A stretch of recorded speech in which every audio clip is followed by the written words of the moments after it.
Joining us from The Athletic as well as Fox Sports is a man who initially broke the news that Jim Harbaugh was thinking about the NFL, and it was a very real interest. And as we saw, the interest was real, and then I guess the interest was not maybe mutual at the end of the day with Harbaugh and the Vikings. And it's our friend Bruce Feldman back here on the Rich Eisen Show. How you doing, Bruce?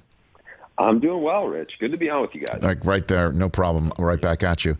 So what happened with Harbaugh and the Vikings, best you can tell? As best I can tell from the sources I've talked to, Jim Harbaugh went up to Minnesota with the expectation that he was going to get an offer to be the head coach there. And people I had talked to in the building were convinced that Jim Harbaugh was going to jump at it. And then something over the course of this extensive interview process, and I was told something seemed to have gone wrong around 3 o'clock. Things kind of soured. And I have not gotten a great answer on what exactly that was that kind of turned things. But he did not get offered the job and is going back to Michigan, obviously. And Kevin O'Connell's getting the job. So I don't know if it's necessarily that Jim Harbaugh is a strong personality. He is a different guy. I don't know if the leadership at the Vikings looked at it and said, I'm not sure we want to work with him or feel like it would be best to work with him. And I think they looked at him, and Kevin O'Connell, yes, they both played quarterback in the NFL, but Kevin O'Connell is a very different personality than Jim Harbaugh is. And I think Kevin in his 30s compared to Jim in his late 50s, no doubt Jim Harbaugh's had a ton of success in a brief amount of time in 4 years in the NFL. But I think for the Vikings, that just seemed like a much more attractive proposition. And so without an offer, Jim Harbaugh's back as the head coach at Michigan. What are your sources saying why Harbaugh was interested in the NFL? Is it based on the fact that Michigan cut his salary and that is something that he just, put in his mind and wouldn't forget and decided that now would be the time to try the NFL? What happened? Why now, essentially? I had heard, Rich, that the relationship was a little rocky there internally, and I think that had something to do with it. And I think, look, if he was going to leave, this was the time. You and I talked about this. He just won the Big Ten for the first time in almost 20 years. They whipped the arch rival. All that stuff lined up well. And then, everything I'd heard from people close to him was he still wants a chance to make a run at winning a Super Bowl.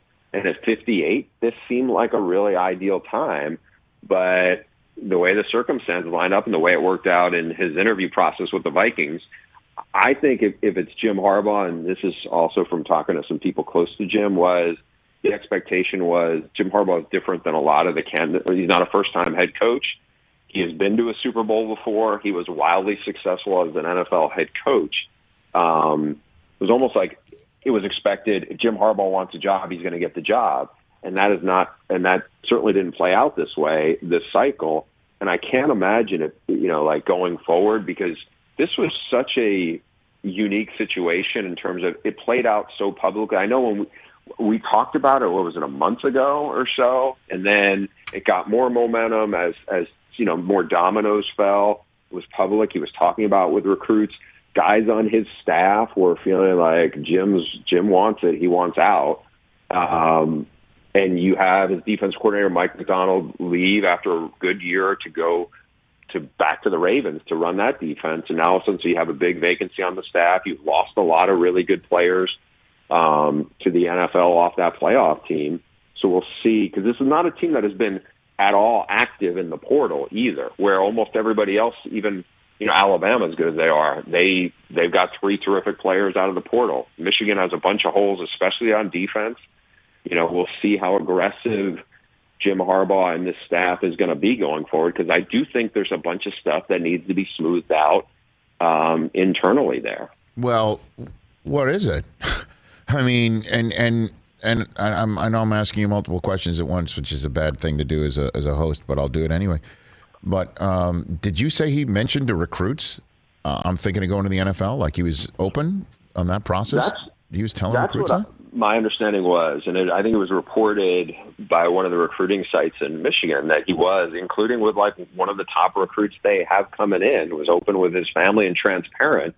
And if that's the case, I mean, good for him that he was that he was, because that's not the norm when it comes to stuff that happens around recruiting. So I think because of that, I think, a lot of people were like, oh, he's definitely gone. And it didn't play out that way. And I don't know if this feels like the Costanza scene from Seinfeld where he just shows back up to work and acts like it's completely, I think that's actually a Larry David bit originally, right? Well, actually, Larry David did it in real life after he was fired from Saturday Night Live, and he put it in there. But as you know, the Michigan football program isn't the human fund. So, how does this work, man? How does it work now? Like, what are they going to do to make sure that recruits know he's not going anywhere ever again? I mean, what happens? I don't know if you can, I don't know if you can really do anything assurance-wise, no matter what you do in a contract at some point. Look, if Jim Harbaugh at 58 is going to, he's not going to get any younger, obviously, but if he is going to draw more NFL interest to the point where people are going to hire him away, Jim Harbaugh is probably going to have gotten his team back into the playoff or more. It's not like if he turns around and goes 8-4, people are going to say it was it was more of a fluke or a one-off or whatever. So I think if I'm Michigan, I'm like, I want him to be an NFL commodity, because if that's the case, he's doing something right. And if he's not, then we ride the Jim Harbaugh kind of roller coaster a little bit. But I think the first orders of business for them are, obviously have to patch up things internally with the staff, probably with some of the players. I mean, we'll see how that works out. We'll see how it goes forward with. I'm sure publicly he and the AD will try to put a positive face on this, and then he's got to find a new defensive coordinator. I thought that was, Mike McDonald turned out to be a terrific hire, but they have got to. They're going to have to be active in the portal and get some transfers to, it's like coming out of the spring at the very least, when we expect another wave of influx in the portal, because that roster has some holes if they're going to try to repeat as Big Ten champs. But, I mean, he did come up, Michigan did, if I'm not mistaken, ranked 8th in recruiting class? Yeah, 8th or 9th, yeah. I mean, It's a good class, but again, I mean... Did they lose anybody based on the last few weeks that you can tell? And that's one thing that I think got overblown, because the optics weren't great that he was doing it on signing day, but they were basically done. I mean, Jim Harbaugh had given the staff off. What I was told is they had a junior day on Sunday, and maybe there was 24 prospects there. I think the biggest challenge, Rich, is going to be, Ajabo, Aiden Hutchinson, Dax Hill, Ross. You have what incredible really year. good. Incredible year. And kids that were incredible. Really good players who are gone. Hassan Haskins. Look, you're going to get Ronnie Bell back. They're 2 quarterbacks. They should be better with more time in the system. The offensive line has a bunch of guys back. But they got to rebuild the defense. And I think that is the first order of business there, because remember, this was before last year. This was the Achilles heel of that team when they played really good teams. And so I think that's, look, it's got to be it's got to be business as usual.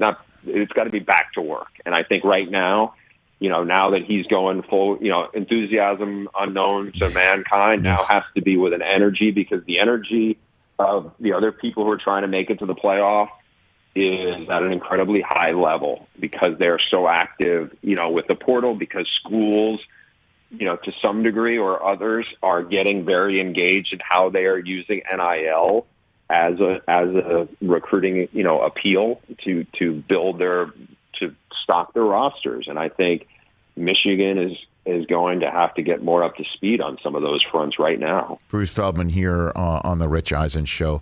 Let's move on to Texas A&M. First things first, do you know who Sliced Bread is? Have you ever met Sliced Bread?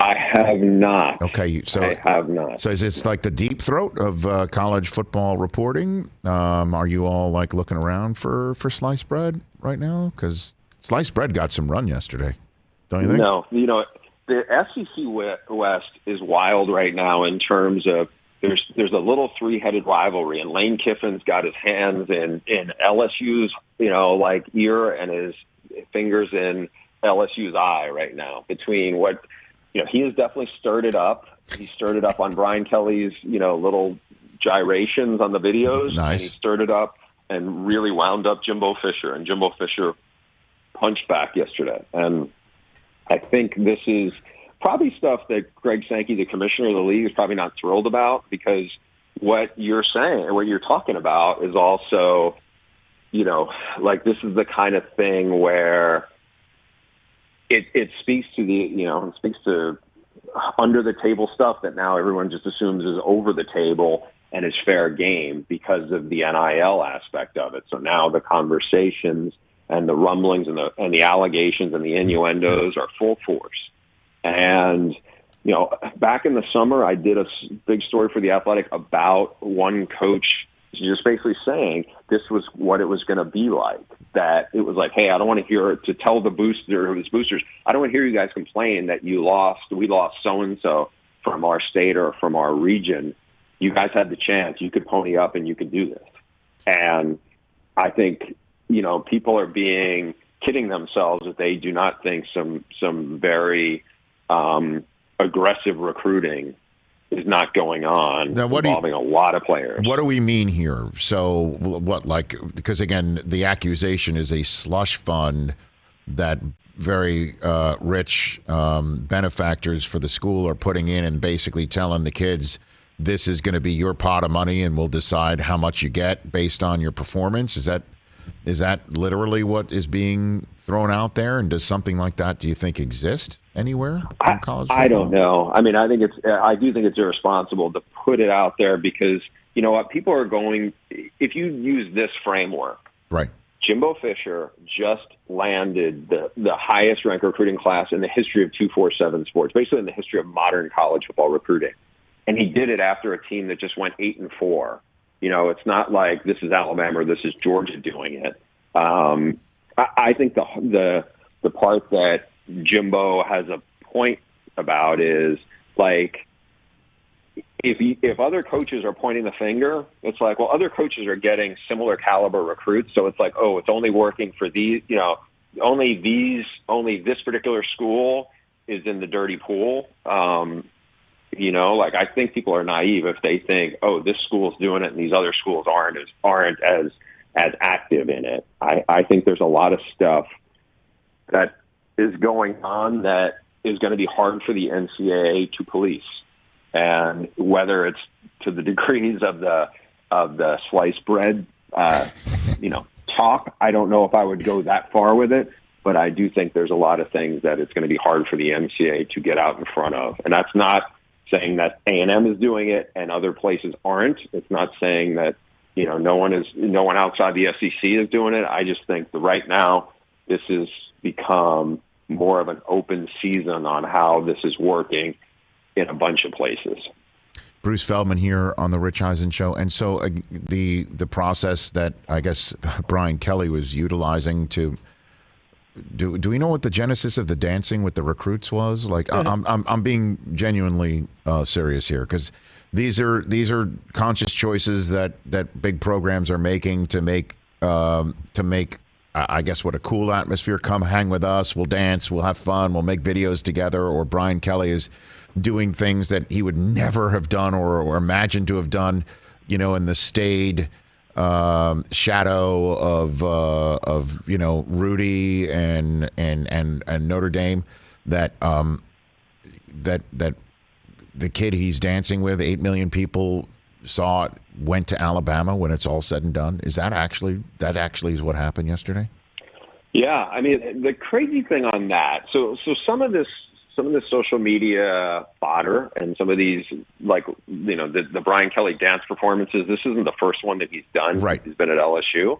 The first time was with Walker Howard, who was a 5-star quarterback who had been committed to LSU, and basically, I guess, asked Brian Kelly, he was like, trying to convince him to come up there and dance with him. This other kid who was a tight end in state decided, was doing it. Brian Kelly went with it, and I think for a lot of people, they were like, because of what you said, this was not like, he's always been kind of a wild, quirky, silly guy. And this was like, wait a minute, the buttoned up guy from Boston who was at Notre Dame, like, all of a sudden now he is getting his freak on in these videos at 60 years old. And, coupled with that, with the the bogus accent, the family, whatever he did at the basketball game in front of, on the microphone where I think it was a joke that fell flat that the bit kept on going on. But because of the videos and that, I think people were like, okay, what is he doing? And in the guise of it, I think some people at LSU were looking at going, well, the kid, the recruit, saw that he got this thing, funny or not, silly or not, got over 5 million views at the time. And it's like, well, if that entices the kid to want to play and be part of Brian Kelly's program, so be it. We'll be part of it. And, the fact that this kid ended up leaving the state and going to play, I'm going to go play for Nick Saban instead. Everybody's like, wait a minute. Brian Kelly did that, opened himself up to ridicule, and then the kid doesn't even go there. It's kind of an egg on your face thing. Now, in fairness to LSU and Brian Kelly did get a 5-star linebacker, a top 10 recruit to commit to him, an hour or two later. I mean, that's the nature of recruiting. Sure. I feel like is one thing that blows up in your face, and the other thing, works out much better. And, people only remember the embarrassing stuff depending on what perspective you have. Well, I'm just wondering what the metrics are in recruiting now. I mean, we're just talking about, money and under the table or over the table, but we're calling it NIL or we're not. Viral videos and things like that, and it just seems like the game is totally changed and that we're watching it change, and we didn't even talk about Caleb Williams doing what we all assumed he was going to do the minute Lincoln Riley left for USC. He's now at USC. You know what I mean? Like, it's just, I feel like the game is totally changed and we still don't know how it's changed just yet. Well, there has always been a farcical nature. I did a recruiting book, Meat Market, 15 years ago, and there was a lot of just stuff where you just kind of like scratch your head and be like, oh my God, this is so ridiculous. And because what it comes down to is grown men, in this case a 60-year-old, but often 40, 50, 60-year-old men courting 16, 17-year-old BMOCs and stars in their community and their families and maybe their girlfriends and whoever else to try to woo them to their place. And whatever they think works at the moment, whether it's something that's definitely not above board, whether it's, paying them cash or doing, giving no-show jobs or whatever it is, or just being super goofy in the moment because you think it's going to endear you to somebody or you think it's going to get you attention. Now, because we have social media, there's all a footprint of this stuff there's a footprint of a lot of it. And so I think this is it's already so far down the road and it's only going to get more so because some of this stuff works. Some of this stuff is effective. And, it's like, not to make it a social commentary, but you have a lot of people who have like millions of followers on social media and people aren't exactly sure why, but they have big followings. And so I think this kind of dovetails with that, where a lot of players will end up going to sign for school. And who knows, a year from now, 6 months from now, they may transfer and go someplace else. The crazy thing with signing day is, and this has gone on to some degree, but I think it's more widespread now, is like just because somebody signed at a school and didn't pick your hat, a lot of those schools are still going to keep recruiting behind the scenes to get that kid to leave. And that's the kind of stuff that is going on. And I think that's why the whole, this part of college football is such a, I don't know, Jimbo Fisher's word, such a clown act. There's a real element to that. Bruce Feldman, before I let you go, just a couple minutes on the terrific article you wrote. Joe Burrow is in the Super Bowl, man, and it's just 2 years and 2 weeks after winning the national championship and completing the greatest quarterbacking season maybe in the history of college football. And it feels like it's preordained because of who he is. I'll give you the floor on that, Bruce. Yeah, if you were like, I was fortunate enough to be around LSU, especially like the last couple of months of that season when he led them to the national title, was in meetings and around, every practice. And anybody who was there and had that perspective, you came away thinking Joe Burrow is different, and he just is. I'm not at all surprised that he has led the Bengals to a Super Bowl. I'm a little surprised it's happened this fast and without much of an offensive line, but his intangibles are off the charts. He is as close to a coach on the field and a player that any college football program would have ever had. And so, the story you're talking about on The Athletic, it was a lot of examples that speak to the intangibles. And it's like, look, I'd be lying if I said I thought Josh Allen was going to turn out to what he's become. I didn't think he would be a superstar. Joe Burrow was one. I was like, I'm definitely banking on him changing the Bengals just because what I knew and what I had seen and heard about him. And I think for the people who maybe are wondering, like you look at the stories, you're like, okay, I get it. He's different. And it's not to say he doesn't have a lot of physical tools because he's accurate. He's a good athlete, but just the competitiveness and everything else and the belief he inspires. He won over a program of elite athletes who were like, they didn't know anything about him. He was a guy who didn't win the Ohio State job because, Urban Meyer, went with Dwayne Haskins instead of him. And to see what he's done, I mean, it's the Bengals, and nobody's not mocking or making fun of the Bengals anymore, and they won't for probably as long as he's wearing that jersey. And it was Urban Meyer who said, "Yeah, you can go." Right? That was what happened because Ohio State didn't have room for him. Right? The Buckeyes let him go. Right? Yeah, and look, Dwayne Haskins had a really prolific 50 touchdowns that year. 50 touchdowns. Yeah, he had 50 touchdowns. But Joe Burrow is bringing not just the stats. He is bringing he was a program changer for that. Now, look, they had Jamar Chase. They had a lot of other dudes. Sure. The system was good, but it was Joe Burrow's intangibles and everything he brought. I think that was it was a perfect fit and it was a perfect timing. And, it's not, like I said, if you are around him, you're like, I don't doubt him. And I'm not at all surprised. This won't be a fluke. The Bengals are going to be a problem for the NFL for a long time, as long as he's there.